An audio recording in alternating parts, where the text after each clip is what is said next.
नागमती ने हम पर नजर रखने के लिए एक दूत को भेजा। आपको इस बात का बुरा तो नहीं लगा? नहीं, हमें क्यों बुरा लगेगा? हम तो अब आपकी छाया है राणा जी, और छाया को कभी कोई नुकसान हुआ है आज तक?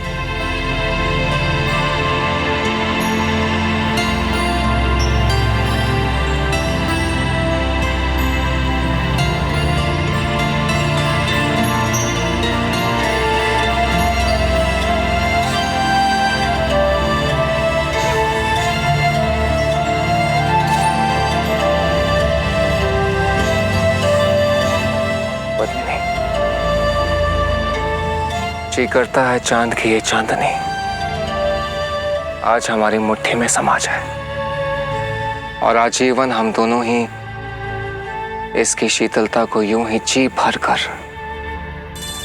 एक दूसरे पर मिटा दें। पूर्णमासी का ये चांद दूज की रात तक सिमटता हुआ आपकी गोद में आ जाए और सारी सारी रात आप यूं ही चांद को निहारते रहे और हम आपको। हम चांद को क्यों देखें? हमारे लिए तो आपकी सूरत सहस्त्र चांद से भी ज्यादा सुंदर है, और आपकी मूरत, आपकी एक मूरत देखने के लिए हम अपने प्राणों को भी न्यौछावर कर सकते हैं।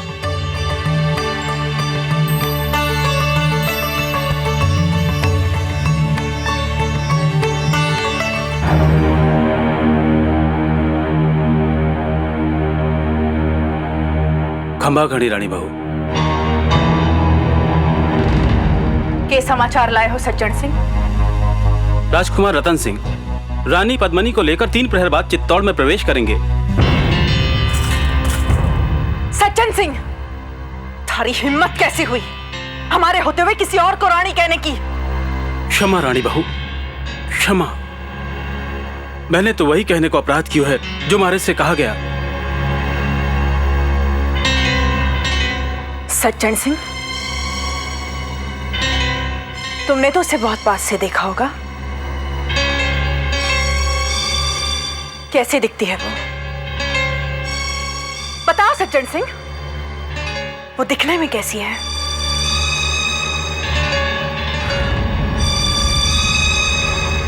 शीशे में हमारी सूरत देखकर बताओ सज्जन सिंह कि वो हमसे ज्यादा सुंदर है, या फिर मरने के लिए तैयार हो जाओ। बताओ सज्जन सिंह, बताओ। हमारी सहन शक्ति की परीक्षा ना लो। नहीं रानी बहू, पद्मनी तो आपका नाखून भी ना है। सच कह रहे हो?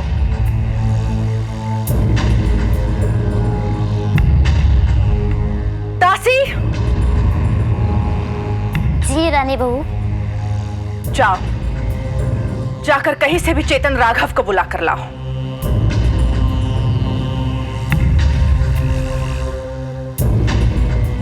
थारी सच्चाई का पता तो अभी चल जाएगा सज्जन सिंह।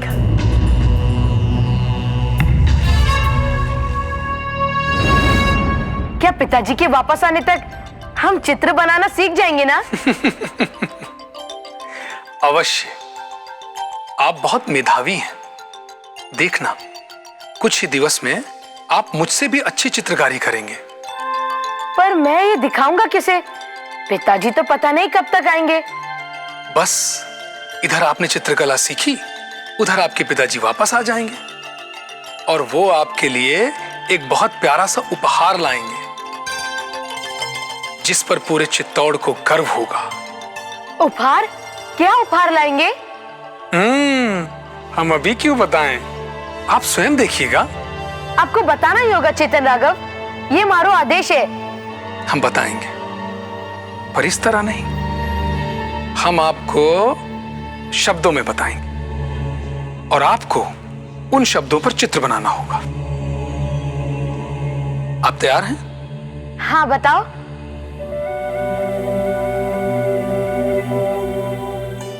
उसकी आंखें हैं जैसे नीला समंदर, उसके दांत ऐसे हैं जैसे भादों की रात में कड़कती बिजुरी। तुम समझ रहे हो ना मैं क्या कह रहा हूं? और उसकी वो लंबे काले बाल और वो हिरनी सी आंखें। आपको रानी बहू ने महला में याद किया है अभी और इसी समय। ठीक है, अभी आता हूं। हम अभी आते हैं, तब तक आप इस चित्र को पूरा कीजिए।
चांद से कह दो चांदनी को आज रहने दे, चांद से कह दो चांदनी को आज रहने दे, आकाश से कह दो तारों को आज रहने दे, चांद से कह दो चांदनी को आज रहने दे। ये हमारी आंखों का भ्रम है या आपके रूप का जादू? ये हमारे दिल की धड़कन है या आपके पांव की पायल? ये हमारे सपनों की रातें हैं या आपकी आंखों का काजल? क्या कुछ नहीं है आप में? कहते हैं कि भूषण स्त्री की शोभा बढ़ाते हैं, और आज हम गर्व के साथ कह सकते हैं कि आभूषणों की शोभा हमारी पद्मिनी से ही है। इतनी भी प्रशंसा मत कीजिए राणा जी कि हमको हमारी ही नजर लग जाए और एक दिन हमारी यही सुंदरता हमारी दुश्मन बन जाए। हम ठीक कह रहे हैं ना?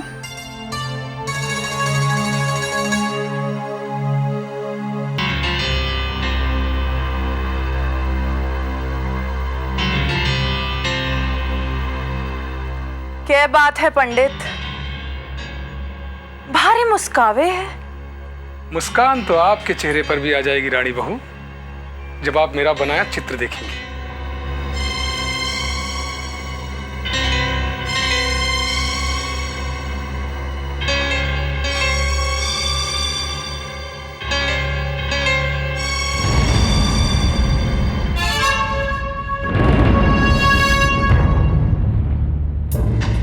सज्जन सिंह, क्या वो हमारी परिछाया है जो तुमने हमारा चित्र बनवाया है?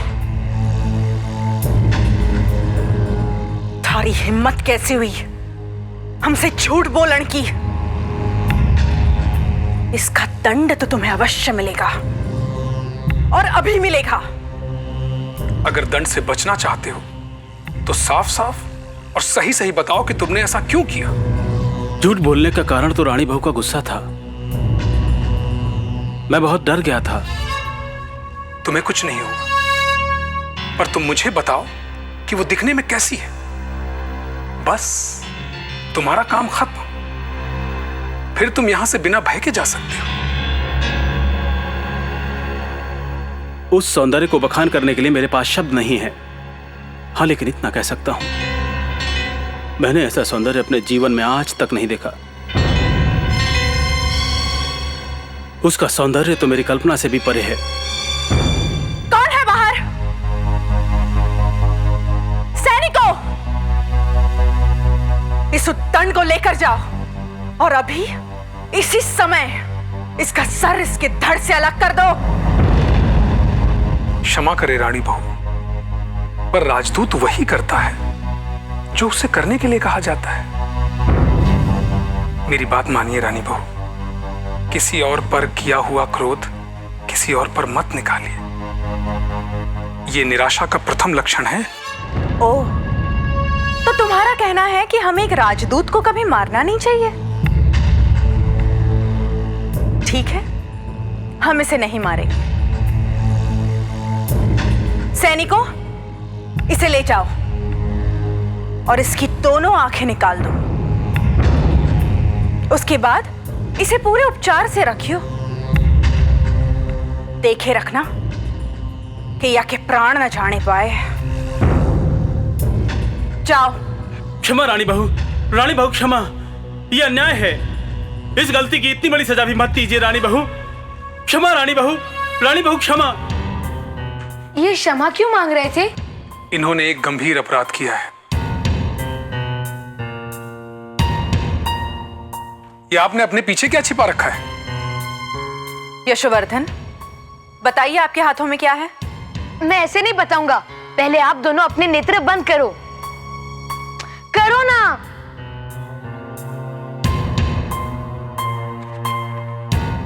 अब आप दोनों अपने नेत्र खोल लो।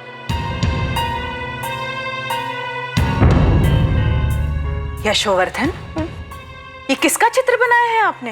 क्या माँ, ये तो वही उपहार है जो पिताजी पूरे चित्तौड़ के लिए लेकर आ रहे हैं।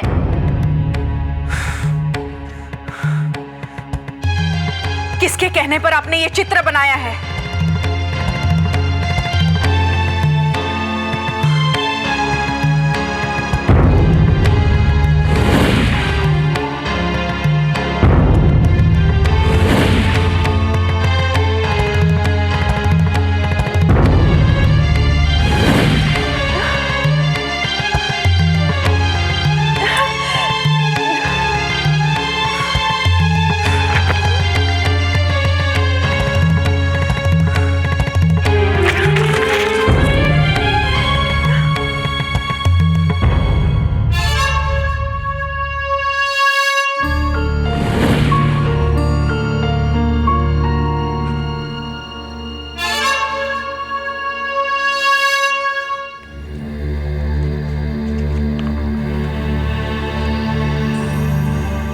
महारानी पद्मिनी, आपके स्वागत के लिए पूरा का पूरा चित्तौड़ पलके बिछाए आपकी राह देख रहा है।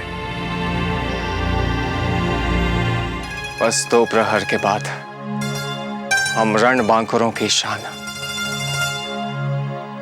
हमारी आन और बान का प्रतीक राजपुताना और उसमें बसे चित्तौड़गढ़ में हम प्रवेश करेंगे, और उसके बाद हम अपने राजमहल में होंगे। पर बिना किसी प्रतीक चिन्ह के आपको कैसे पता चल गया कि राजपुताना शुरू हो गया है? ये पता करना कुछ मुश्किल नहीं है। जब यहाँ की हवा में अपनापन प्रतीत होने लगे, जब धरा मखमली और सूरज कुछ अधिक प्रचंड होने लगे,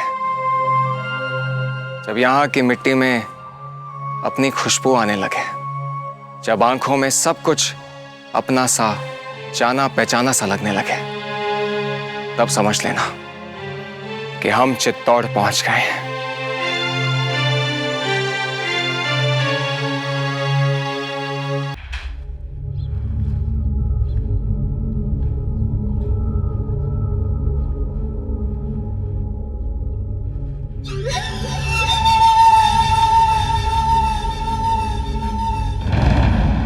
आलिजा की खिदमत में आधा बरस है। अभी अभी खबर आई है आलिजा कि अलग खान और नुसरत खान ने रणथंभौर को चारों तरफ से घेर लिया है। और दूसरी खुशखबरी यह है आलिजा कि रास्ते में जो सोमनाथ का मंदिर था उसे भी लूट लिया है। सुभान अल्लाह, अब समझ में आया हम अलग खान और नुसरत खान को इतना क्यों चाहते हैं। क्या बात है आलिजा, आज किसका शिकार करके आ रहे हैं? खुदा, काले हिरन का शिकार तो बहुत किया हमने, पर यहां जंगली जानवर दूर दूर तक नहीं। शेर बब्बर शेर होता तो बात थी, यहां चीते और काली बिल्लियां भी मैसर नहीं हुई। बात जब गीदड़ और सियार तक आ पहुंची तो हमें काले हिरन ही मारने पड़े। जैसे शिकारी वैसा शिकार। आलमपना, अगर आपको शेर चाहिए तब तो आपको राजपुताना में जाना पड़ेगा। कहते हैं रणथंभौर शिकारियों की जन्नत है। वह आपको शेर भी मिलेगा और बब्बर शेर भी। बस एक बार आप रणथंभौर जाकर तो देखिए। मैं आपको बताता हूं हिंदुस्तान के नक्शे में रणथंभौर की जगह कहां है। आलमपना अभी अभी शिकार से लौटे हैं और तुम हो कि उन्हें फिर से शिकार पर भेजना चाहते हो काफिर। माफी आलिजा, पहले आप जरा आराम फरमाएं, उसके बाद कुछ सोचिएगा। जब सियासी मसलात पर बातचीत चल रही हो तो बीच में तुम्हारी दखलंदाजी ठीक नहीं तैयबा। पर एक जाम किसी काम का मोहताज तो नहीं होता काफिर।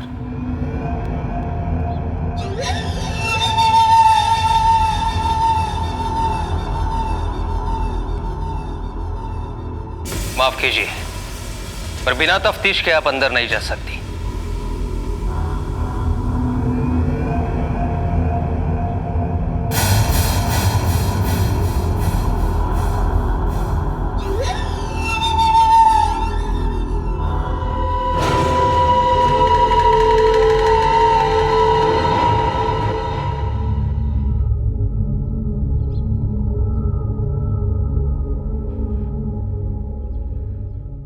माफी आलिजा, पर आपकी हिफाजत और जान सलामती के लिए ही मैं ये सब करता हूं। और आपने तो उस खातून को यूं ही बिला वजह अंदर आने की दावत देकर खुद ही अपनी जान को मुसीबत में डालने का बंदोबस्त कर लिया है। आप तो अपनी बेगम पर भी यकीन नहीं करते, फिर ये खातून। क्यों परेशान हो रहे हो गफूर? इसकी बिसात ही क्या है कि हमें मुश्किल में डालने के मुतालिक सोच भी सके। ये तो वो बला है जिसने हम जैसे ताकतवर के लिए चचा जान को भी छोड़ दिया। अब जब तक इसे हमसे भी ज्यादा ताकतवर नहीं मिल जाता, ये कहीं नहीं जाएगी। तब तक इसकी नीयत में शक करना फजूल है।